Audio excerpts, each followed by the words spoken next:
This is a venomous copperhead, one of the most feared animals in North America. Equipped with fangs, it uses them to inject venom into their prey. But fangs are not the only mechanism for delivering venom in the animal kingdom. Stingers do it too, but in different ways and for different reasons. So today I'm heading off into the wilderness to find an animal with each of these unique adaptations. Also, I can finally answer the question of how fangs are different than stingers, and most importantly, which is more dangerous. Stingers are sharp, specialized structures built to pierce through flesh or exoskeletons. They're a lot like hypodermic needles that you might encounter at a doctor's office. Once they've penetrated whatever they're trying to sting, they can then inject their venom. Luckily, or I guess unluckily, I don't really have to look that hard to find a stinger in the wild. I found some of these flowers, so I'm gonna see what kind of stinging insects I can find on them. In general, stingers serve two purposes, but it really depends upon the species. The first reason an animal might have a stinger is extremely important. That's because they're used in self-defense. Some animals have unique barbed stingers, like this honeybee.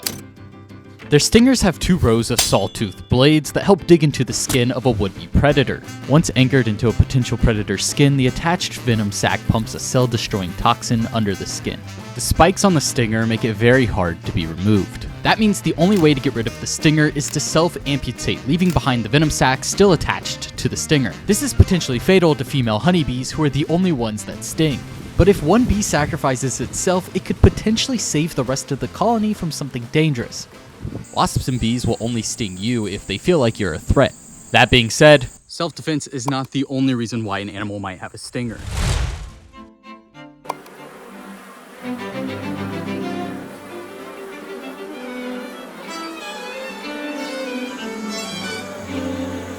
these are yellow jackets, one of the most hated insects, and honestly for good reason. They'll sting you once, and then they'll sting again, and then again, and then again. You get the point. But their stinger serves a slightly different purpose than that of honeybees. Wasps will sting in self-defense, but most of them use their stingers to capture prey. Like the bees, they have venom glands. These glands pump a lethal cocktail of proteins that break down tissues and blood cells, perfect for immobilizing their prey. And it's not just insects. Animals like jellyfish and scorpions also have stingers that work a little bit differently but are used for the same exact reason. But what about the animals that have fangs? How do those work and how dangerous are they really? To find out, I wanted to first find a few animals that had fangs to see for myself up close. Just like stingers, fangs are long and sharp, and they're also designed to easily go through skin. Once inside, they too release venom. However, unlike stingers, which are their own separate structure, fangs are specialized teeth that usually come in pairs. Instead of having one hypodermic needle, fangs are like having two.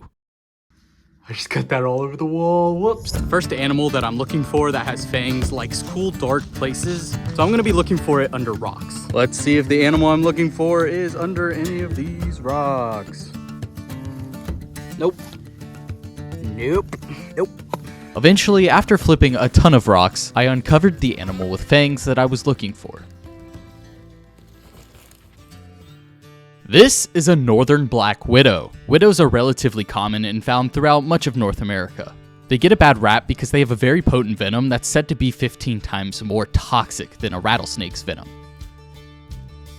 A lot of people are scared of this tiny spider, but they're really not as dangerous as most people think. For starters, there's only been records of females biting humans, and there's been no deaths caused by one since 1983. I looked away for 1 second and somehow this thing got its leg stuck in its own web. Such a fearsome predator. I did successfully help it out with the end of a leaf.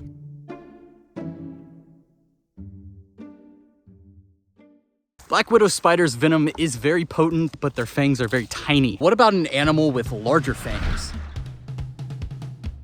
Once again, I was off into the woods to find an animal, this time one with larger fangs. And pretty much spending every day for a month looking for a snake for this part of the video, I was able to find absolutely nothing. So instead, this is a venomous copperhead that I found a few months ago. These fangs pump out a hemolytic venom that breaks down red blood cells. Just like the stinging animals, snakes would rather use their precious venom for subduing prey.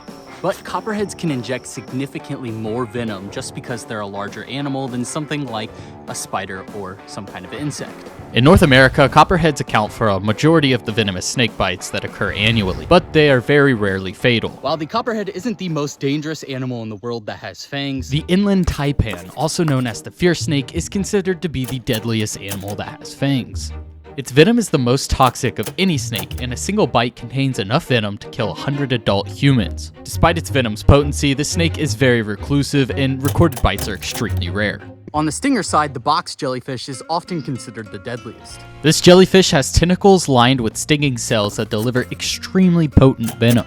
While other stinging animals, like certain scorpions or stingrays, can be dangerous, the box jellyfish stands out due to its venom strength and the number of fatalities it has caused over time. However, jellyfish don't have brains, so they can't discern between a fish meal or your leg. Ultimately, both stingers and fangs deliver potentially dangerous venom. Fangs are associated with more volume and potency of venom, making them deadlier in individual encounters, while stingers can be more dangerous overall due to the frequency of stings and the risk of allergic reactions. Honestly, I don't like coming across either. If you liked this video, you might like another. Check it out here. I gotta walk back and get this camera every single time I walk past it.